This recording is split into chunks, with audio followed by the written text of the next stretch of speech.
Jenram sir, துணை முதலமைச்சராக அவருடைய பணிகளை நீங்க எப்படி பார்க்குறீங்க? கட்சியில் அவருடைய பணி என்னவா இருக்கு, ஆட்சியில் என்னவாக இருக்கிறது, எதிர்கட்சிகளுடைய விமர்சனங்கள் என்ன மாதிரியான விமர்சனமா இருக்கு?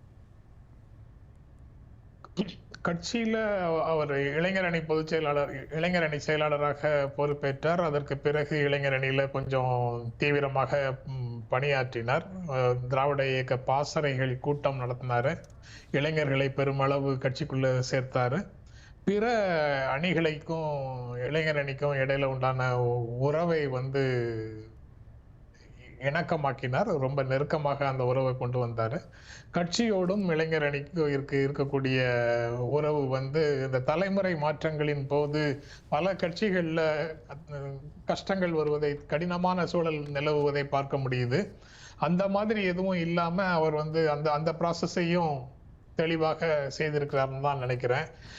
இதையெல்லாம் மீறி எதிர்கட்சிகள் சுட்டி காட்டுகின்றபடி எங்கேயோ ஒரு சில இடங்கள்ல அதிருப்தி குரல்கள் இருக்கலாம். எல்லா கட்சிகளுக்குள்ளேயும் எல்லா விஷயங்களுக்கும் எல்லா நேரத்திலேயும் ஒப்புதல் கிடைத்து விடாது. எங்கேயோ அது ரொம்ப நெக்லிஜிபிள் செக்ஷன்ட்ட இருக்கலாம். அவர்களையும் வென்றெடுக்கக்கூடிய ஆற்றல் படைத்தவராக அவர் இருக்கிறாரு. இந்த பொது பொறுப்பேற்றதற்கு பிறகு கட்சியிலையும் அமைச்சரவையிலையும் அதற்கு பிறகு துணை முதலமைச்சராகவும் பொறுப்பேற்றதற்கு பிறகு முதலமைச்சருக்கு உறுதுணையாக பல்வேறு வழிகளில் அவர் செயல்படுவதை பார்த்த பிறகு அந்த அதிருப்தியுற்ற சின்ன செக்ஷன் இருந்தாலும் அவர்களும் மெயின் ஸ்ட்ரீமுக்குள்ள சேர்ந்து விடுவார்கள்ங்கிற நிலையில தான் கட்சிக்குள்ள இருக்கக்கூடிய நிலை இருக்கு. அந்த டிரான்சிஷன் இருக்குல்ல, அந்த தலைமுறை இடைவெளி அல்லது தலைமுறை மாற்றம் போது இருக்கக்கூடிய டிரான்சிஷன் காங்கிரஸ் கட்சியில ரொம்ப கஷ்டப்படுது. அகில இந்திய அளவுல ராகுல் காந்தி, இப்ப உதயநிதிக்கும் ராகுல் காந்திக்கும் இடையில உண்டான வேறுபாடாக எனக்கு என்ன தோன்றுகிறது என்றால், ஐக்கிய முற்போக்கு கூட்டணி ஆட்சியில் இருந்த 10 ஆண்டுகள்ல வெறும் நாடாளுமன்ற உறுப்பினராக இருந்ததற்கு பதிலாக ஏதேனும் ஒரு முக்கியமான துறையில அமைச்சராக இருந்து கொண்டு அகில இந்திய அளவுல தொடர்ந்து டூர் போயிட்டு இருந்திருந்தாருன்னா மக்களோட இன்னும் நெருக்கமான ஒரு உறவு ராகுல் காந்திக்கு வந்திருக்கும். இப்போ திட்டத்தை அமல்படுத்துகின்ற துறையை மேற்பார்வை செய்யும் பணி அவருக்கு இருக்கு. கள ஆய்வுகளுக்காக அவர் தமிழ்நாடு முழுக்க உதயநிதி போறாரு. கட்சியிலையும் இளைஞர் அணி செயலாளராக எல்லா இடங்கள்லயும் போய் வேலை செய்ய முடியுது. இந்த ப்ராசஸ்ல அந்த ஜெனரேஷன் கேப் இருந்ததுன்னா அது எல்லாம் சரி செய்யப்படுகிறது அப்படின்னு பார்க்கலாம். என்ன சவால்ங்கிறது அதுதான் சவாலாக நான் முதன்மையானதாக நினைக்கிறேன். ஏன்னா இந்திரா காந்தி காலத்துல உதவியாக இருந்தாங்க அப்படின்னு ராஜீவ் காந்தி பல தலைவர்களை அகாமடேட் பண்ண வேண்டியது இருந்தது. ராஜீவ் காந்தி காலத்துல அப்பாவுக்கு துணையாக நிறைய பேர் இருந்தாங்க அப்படின்னு அவர்களை இவருடைய புதிய அணுகுமுறைகளுக்கும் கோட்பாடுகளுக்கும் மாறாக இருந்தாலும் கூட அவர் ஒரு கட்டத்துல கட்சிக்காக துணை நின்றுக்கிறாங்கிறதுக்காக அகாமடேட் பண்ண வேண்டியது வருது. ஆனா கோட்பாட்டு அளவுல அவங்க இவர் காலை பிடிச்சு கீழே இழுக்கிறவங்களாக இருக்கிறாங்க. அந்த மாதிரி ஒரு சிக்கல் பெரும்பாலும் திமுக மாதிரியான அமைப்புகளுக்குள்ள இல்லை. ஏன்னா இது தலைமுறையாக மாறி வந்தாலும் மொழி மாற்றங்கள் வேணா இருக்கும். அதாவது பயன்படுத்தும் மொழியில சிறு சிறு மாற்றங்கள் இருக்குமே தவிர கோட்பாட்டு அளவுல 3 தலைமுறைகளும் ஒரே மாதிரி தான் இருக்கிறாங்க. கலைஞருடைய மொழி அவர் பயன்படுத்தக்கூடிய மொழி அன்றைய பீரியட்ல இருந்த திராவிட இயக்க மொழியை அப்படியே பயன்படுத்தினாரு.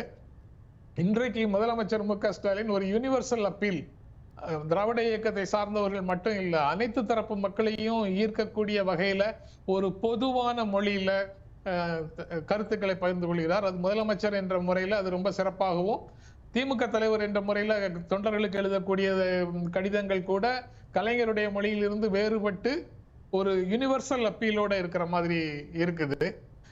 உதயநிதி கையில அந்த பொறுப்பு மாடர்னைஸ் பண்ண வேண்டியது இருக்கு. அந்த 2 முதலமைச்சர் பண்ணதே, ஸ்டாலின் பண்ணதே மாடர்னைசிங் தான். இது இன்னும் மாடர்னைஸ் பண்ண வேண்டியது இருக்கு. ஒரு கல், ஒரு செங்கல், ஒரு அந்த புள்ளிக்கு தான் வரேன். நீங்க சொல்ற அந்த மாடர்னைஸ்ட் இருக்கு இல்லையா, அது ஆனா இருவேறு விமர்சனங்களை வைக்கப்பட்டது.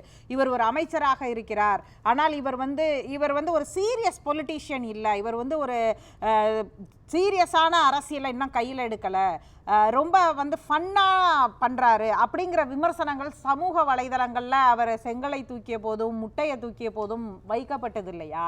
ஆனால் மக்கள் இதை ரிசீவ் பண்ணியிருக்கிறாங்களா? இந்த செங்கலையோ அல்லது இவர் முட்டையவோ இல்லை டிஷர்ட் மூலமாக அவர் மொழி கொள்கையை ஒரு மெசேஜாக கன்வே பண்ணதில் ஆரம்பித்து இந்த மாதிரி நிறைய மெசேஜஸ் இருக்குல்ல, இந்த மெசேஜஸ் வந்து சீரியஸா மக்கள் ரிசீவ் பண்ணியிருக்கிறாங்களா, இல்லை இதை வந்து ஒரு ஃபன் கண்டென்ட்டா பார்த்துட்டு கடந்து போயிட்டாங்கன்னு பார்க்குறீங்களா? அது ஏதாவது மாற்றத்தை ஏற்படுத்தியிருக்கா சமூகத்துக்குள்ள? ஒரு சமூகத்துல எல்லா தரப்பு மக்களும் ஒரே விதமான அரசியல் புரிந்துணர்வோட, அரசியல் புரிதல் மட்டம் வந்து எல்லா இடங்கள்லயும் ஒரே விதமாக இருக்காது. பொலிட்டிக்கலி ரொம்ப கான்சியஸா இருக்கக்கூடியவங்களுக்கு அரசியல் மொழி வந்து கலைஞர் பேசின மாதிரியோ அதற்கு அடுத்த நிலையில ஸ்டாலின் பேசின மாதிரியோ இருக்கிறது வந்து பிரச்சனை இருக்காது. அவர்களுக்கு எப்படி சொன்னாலும் புரியும். பழைய லிட்ரேச்சர் அதுவே போதுமானதாக கூட அவங்களுக்கு இருக்கலாம். ஆனா புதிதாக வரக்கூடியவர்களுக்கு இந்த திராவிட இயக்க கொள்கைகளால் பயன்பெற்றவர்கள் கூட அந்த கொள்கைகளை எதிர்க்கக்கூடிய ஒரு மாடர்ன் சொசைட்டியாக இந்த சொசைட்டி இருக்கும்போது அதற்குள்ள வேலை செய்யறது வழக்கமான மரபு ரீதியான அணுகுமுறைகளோட வேலை செய்ய முடியாது. அதை முழுமையாக சரியாக புரிந்து கொண்டுதான் உதயநிதி வேலை செய்யறாரு. அந்த பணிகளை வந்து இளைஞர்கள் ஏற்றுக்கொள்கிறார்கள். அரசியல் புரிதல்ல ரொம்ப கொஞ்சம் கடைநிலையில இருக்கக்கூடியவர்களும் இது போன்ற அணுகுமுறைகளால உடனடியாக அவர்பால் ஈர்க்கப்படுகிறார்கள். இந்த காரணங்கள்னாலேயே பலன் இருக்கான்னு கேக்குறீங்க. அது பொலிட்டிக்கலா பயங்கரமான பலன் கொடுக்குது. அவர் வந்து அரசியல் வாரிசு அப்படின்னு சினிமா நடிகர், அரசியல் வாரிசுன்னு வரக்கூடிய விமர்சனங்களை தாண்டி பொதுமக்கள் மத்தியில் அவருக்கு ஒரு ஏற்பு இருக்கிறத தான் நான் உணர்கிறேன்.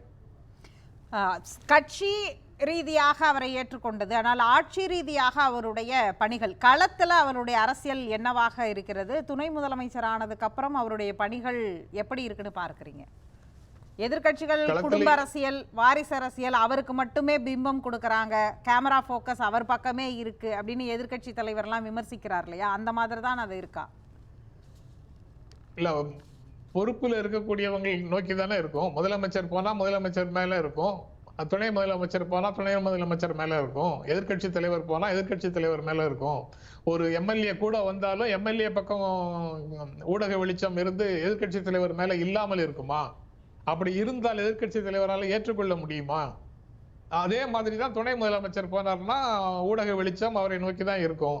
அவரு ஒரு விஷயம், அவர் வந்து பூட்டிய அறைக்குள்ள இருந்து கொண்டு 24 மணி நேரமும் வேலை செய்யறேன்னு எந்த காலத்திலயும் சொல்லல. அவர் வேலை செய்யற நேரம் முழுக்க அவர் கூட யார் இருக்காங்கிறது யாருக்கு வேண்டுமானாலும் தெரியும். அந்த மாதிரி அவர் வந்து ஒவ்வொரு துறை சார்ந்த விஷயங்களையும் அதிகாரிகளோட சந்திக்கிறாரு, களத்துக்கு வராரு, கட்சிக்காரங்களை பாக்குறாரு, திரும்பவும் அலுவலகத்துல திரும்ப மீட்டிங் நடத்துறாரு. இப்படி அவர் தொடர்ந்து வேலை செய்வதை அந்த கடந்த மழையின் போது 2 நாட்கள் 3 நாட்கள் தொடர்ச்சியாக அவர் இருந்ததை கண்டிப்பாக பார்த்தோம். இப்படியே அவர் பணியாற்றக்கூடியது திறந்த புத்தகமாக அவர் தொடர்ந்து வேலை செய்துட்டு இருக்கிறாரு. அதாவது சாதாரண மக்கள் வந்து ஹெல்த்தை பார்த்துக்குங்க, கொஞ்சம் ரெஸ்ட் எடுத்துக்குங்க, தூங்காத மாதிரி இருக்கு அப்படின்னு சொல்றதெல்லாம் சாதாரண தொண்டர்கள், சாதாரண இளைஞர்கள் சொல்றது எல்லாம் கூட நடக்குது அப்படின்னு சொல்றாங்க. அந்த மாதிரி ஒரு நிலையில தான் அவர் தொடர்ந்து வேலை செய்துட்டு இருக்கிறாரு. அவருடைய வேலை வந்து மறைமுகமான வேலைகளாக எதுவுமே இல்லை, எல்லாமே ஓப்பனாக இருக்கக்கூடிய வேலைகளாக இருக்கு. ஆட்சி ரீதியான விஷயங்கள்ல ஆட்சிக்கு இருக்கக்கூடிய பிரச்சனைகளை எல்லாம் முதலமைச்சருக்கு துணையாக நின்று தீர்க்க வேண்டிய பொறுப்பிலையும் அவர் இருக்கிறாரு. அதுலதான் இந்த ஃபெடரல் இஷ்யூஸ்ல மாநிலத்துக்கும் ஒன்றியத்துக்கும் இடையில உண்டான உறவை சரி செய்யும் விதமாக, அல்லது அதுல ஒரு இணக்கப்பாட்டை உருவாக்கும் விதமாக அவரே நேர்ல போய் அவருடைய துறை சார்ந்த விழாக்களுக்கு அழைத்து அங்கேயும் தன்னை அறிமுகப்படுத்தி கொண்டு அவர்களோடு உரையாடக்கூடிய, வேண்டிய விஷயங்களை அவர்கள் மூலமாக செய்து கொள்ளக்கூடிய ஒரு நிலையை நோக்கியும் அவர் நகர்ந்து கொண்டிருக்கிறார். அடிப்படையில் இருக்கக்கூடிய இஷ்யூ, கோட்பாட்டு ரீதியான வேறுபாடு காரணமாக நிறுத்தி வைத்திருக்கக்கூடிய விஷயங்கள், அது எல்லாம் சிக்கலாகத்தான் இருக்கு. அது இல்லாம அனுமதிக்கப்பட்ட வட்டத்துக்குள்ள இருக்கக்கூடிய விஷயங்களை கேட்டு பெறுவதில் இவர்கள் உதயநிதி நன்றாகவே செயல்படுகிறார் ஆட்சியிலையும் பார்க்க முடியுது.